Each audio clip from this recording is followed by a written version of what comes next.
I've never understood why people are so afraid of spiders. Even as a child, when most kids would scream at the sight of one, I would just watch. I remember those warm summer nights growing up in the countryside, the scent of earth and trees in the air, and the ever-present sound of crickets. Our house was old, tucked away in a corner of nowhere, surrounded by overgrown grass and thick woods. It wasn't uncommon to find webs in the corners of the porch or nestled between the bushes in our backyard. To me, they weren't nuisances. They were delicate works of art. While other children would shriek or stomp on them without a second thought, I found myself mesmerized. I'd sit quietly, watching them work, spinning their webs with such precision. I remember crouching down next to one in particular, a large brown spider that had taken up residence near our garden. I called it Willow after the trees that loomed over the yard. I'd spend hours observing it, how it moved so gracefully, how it never hesitated. Each thread it laid seemed so intentional, like it was following some ancient pattern only it could understand. My parents thought it was strange, of course. They never said it outright, but I could tell from the way they exchanged glances when they caught me watching the spiders. Other kids were out playing sports or watching cartoons, but I was different. I felt different. I wasn't obsessed with them, not at first, but I did feel something. Connection, maybe? It's hard to explain. The truth is, I never felt fear when I looked at them. Where others saw something repulsive, I saw beauty. I wasn't drawn to their shape or even their webs, though those were mesmerizing in their own way. No, it was something deeper. I felt like I understood them, like we shared some silent bond, a mutual respect. I couldn't explain it back then, and even now it sounds ridiculous. But while other kids would flinch or run away, I stood still, my gaze steady. It was as if the spiders knew I meant them no harm. They never scurried away when I got close. Some would even let me gently touch the silk of their webs, and I'd feel a strange sense of calm. Looking back, it was probably the first sign that something wasn't quite right. But at the time, it felt so natural, so comforting. And that feeling, that strange comfort, would only grow stronger as I got older. Started small, so small I barely noticed at first. A spider here, a web there. Nothing out of the ordinary, really, especially for someone like me who's always been surrounded by them. But then they started showing up in places where they shouldn't have been. Places that felt off. I remember the first time it struck me as odd. I was sitting at my desk at work, staring blankly at my computer screen, when I saw something move out of the corner of my eye. A small black spider crawled across my keyboard, pausing for just a second before scuttling away under the papers on my desk. It wasn't unusual to see a spider here and there, but this one was different. Felt deliberate. I brushed it off. Work was stressful and I figured I was just tired. But then they started showing up everywhere, my car, my kitchen, even my bathroom. Always in pairs or threes, never just one. And they weren't skittish like most spiders. They moved with purpose, always close but never threatening. The strangest part was how calm I felt around them. I didn't feel any of the usual surprise or disgust someone might feel finding a spider where it didn't belong. Instead, there was a strange sense of recognition, like seeing an old friend. I convinced myself it was all in my head, just coincidence. But I couldn't shake the feeling that something was different. Then came the morning that changed everything. I had woken up early, the sun barely peeking through my curtains. My room was quiet, save for the soft hum of the fan. I blinked, still half asleep, when I felt something on my chest. At first, I thought it was just the weight of the blanket, but then I felt it move, slow, deliberate. I froze, my heart pounding in my ears, and glanced down. There it was, a spider, larger than any I'd ever seen in my house, resting squarely on my chest. Its legs were spread out, its body still, like it was waiting for something. I held my breath, expecting it to scurry off the moment I stirred, but it didn't. It just stayed there, staring. I slowly raised my hand, ready to brush it off, but something stopped me. The way it looked at me, if spiders could even look, it wasn't like any other encounter I'd had. Its eyes, tiny and black, seemed to lock onto mine. I could have sworn it was watching me, as if it knew something I didn't. We stayed like that for what felt like an eternity, neither of us moving until finally, it crawled off me. It didn't run or dart away like I expected. Instead, it casually made its way down the side of the bed and disappeared into the shadows under the nightstand. Just gone. I lay there, my mind racing, trying to make sense of what had just happened. But no matter how much I tried to reason it away, tell myself it was just a spider, nothing more, the uneasy feeling gnawed at me. Spiders were always a part of my life, yes, but this was different. They were closer now, always watching. After that morning, things started changing. Slowly at first, like a creeping shadow that you don't notice until it's too late. The spiders were always there, but now, they seemed to be more than just background creatures in my life. They were present, as if I had become part of their world, or maybe they had become part of mine. The line between us was starting to blur, and it terrified me, even if I didn't want to admit it. The dreams began soon after. I'd wake up in a cold sweat, my heart pounding, but the details of the dreams would slip away from me the moment I opened my eyes. All I could remember were the webs, endless webs, stretching in every direction, binding everything together. I was always at the center of them, my movements slow, like I was swimming through thick air. And the spiders, they were everywhere, crawling over the webs over me. I could feel them skittering across my skin, but instead of fear, there was something else. A strange calm, like they were trying to tell me something. But no matter how hard I tried, I could never remember the words, if there were words at all. The strangest part was that these dreams didn't just stay in my head. They started bleeding into my waking life. It began with small things, visions of webs in the corner of my eye, barely there for a second before disappearing. At first, I thought it was just a trick of the light, or maybe my mind playing games after a restless night. But it wasn't just my imagination. The webs were there, real enough to touch, but only for brief moments. In the hallway at work, in the rearview mirror of my car, even woven into the curtains in my bedroom. They were always gone by the time I turned to look directly at them, but I knew I wasn't imagining it. I could feel their presence, almost like they were calling to me. I couldn't shake the feeling that the webs weren't just random patterns anymore.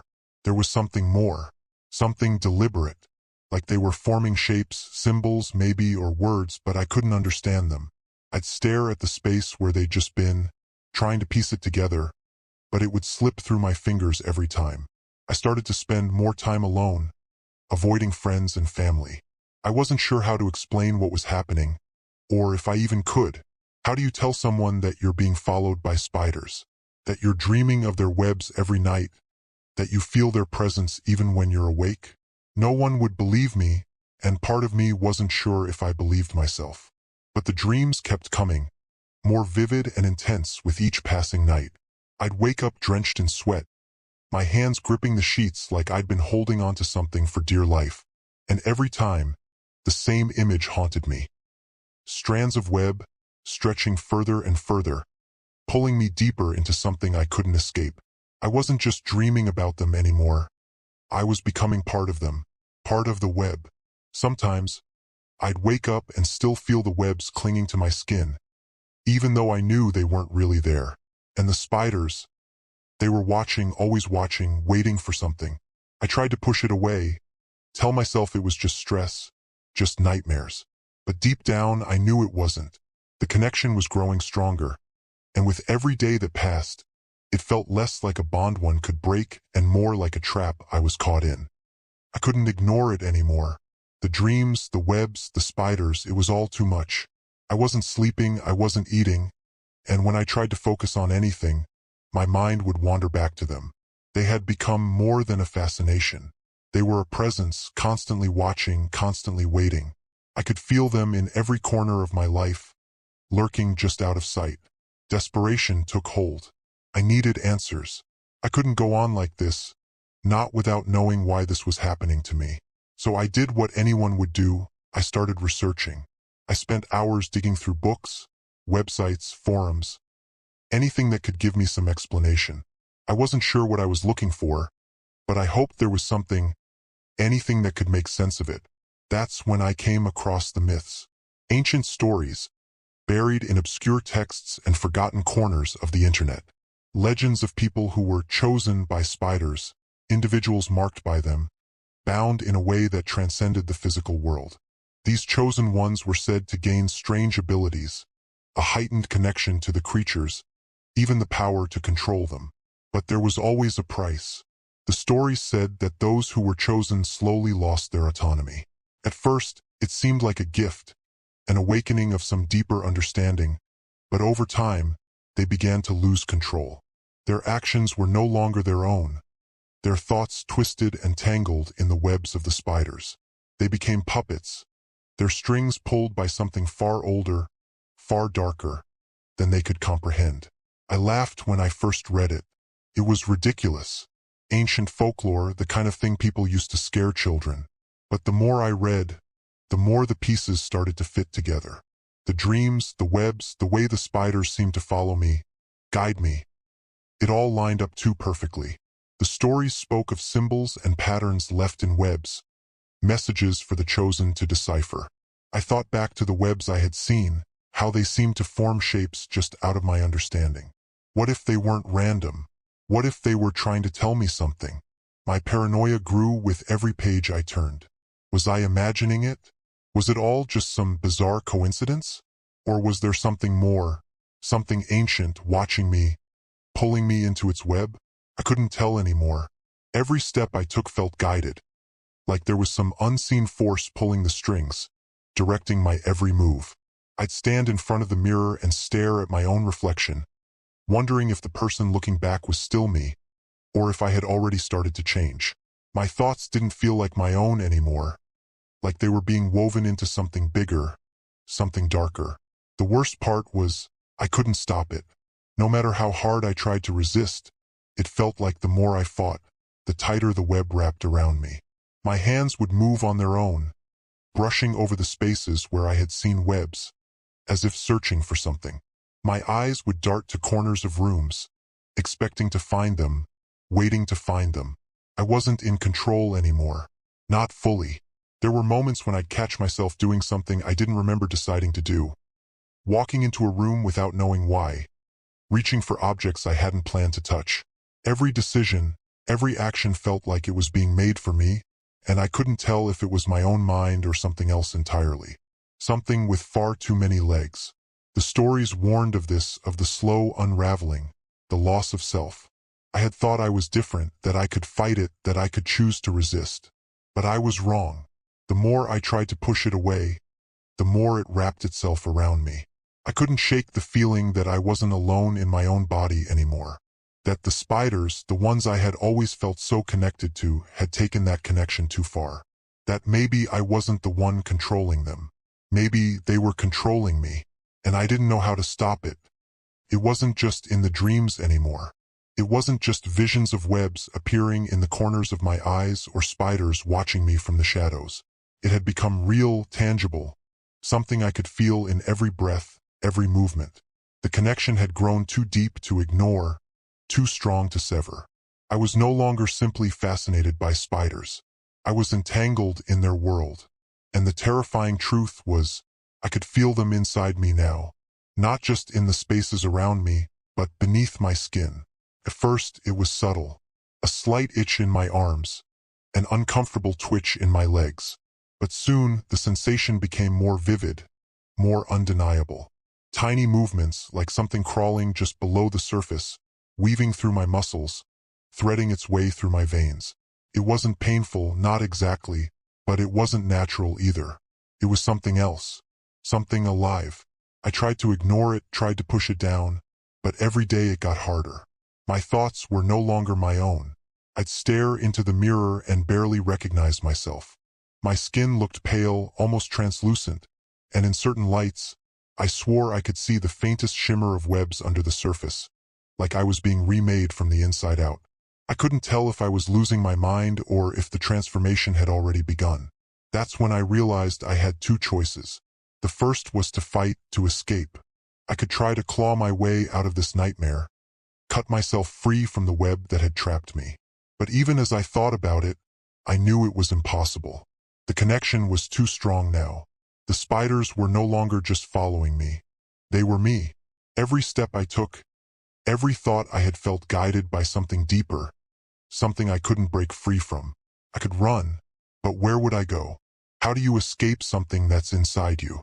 The second choice was harder to face. I could give in. I could embrace what was happening to me.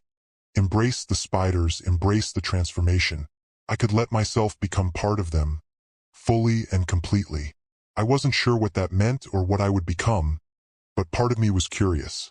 Part of me wondered if this was what I had wanted all along. After all, I had never felt fear around them. I had always felt understood. What if this was my destiny, my purpose? What if resisting was pointless, and the only way forward was to accept it?